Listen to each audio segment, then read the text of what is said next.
It's not a ton better, but it's slightly better than it would be for operating a Subway. But the real story comes in when you start thinking about what net profit can be. I'm not going to tell you what it could be, but let's again, what do we know? What is Footprints Floors? Well, it's a home-based franchise. So what is your rent? What is your lease on that location? Well, let's see. Survey says nothing, because it's based out of your home. You may want to have like a small little warehouse style thing, Class C real estate in a light industrial area if you choose to do so, but it's going to be substantially lower rent than that of the Subway, which has to be in a high traffic area. So we can make that assumption. Okay. What about employees? Well, do you have to have a ton of employees when you're using subcontractors? No, of course not.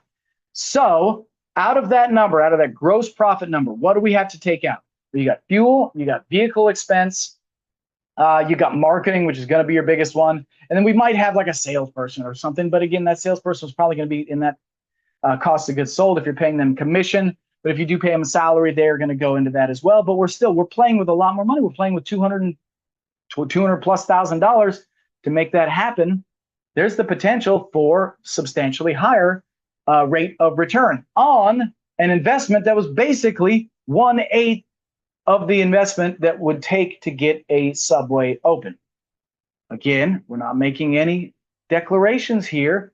These are just facts. You can make the determination, really, who was the winner of this battle royale, this franchise versus franchise. Make sure you leave it in the comments, by the way, who you think actually won this battle.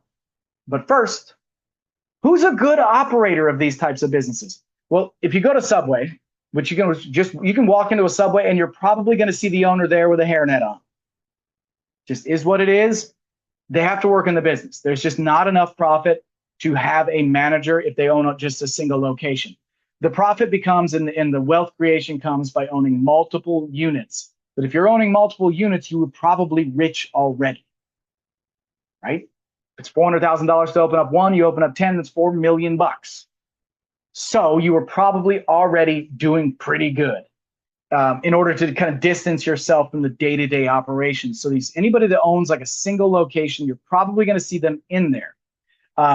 You can take a look. You can meet them. You can scout them out. If it feels like you, if it looks like you might be a good fit for this. Footprints Floors.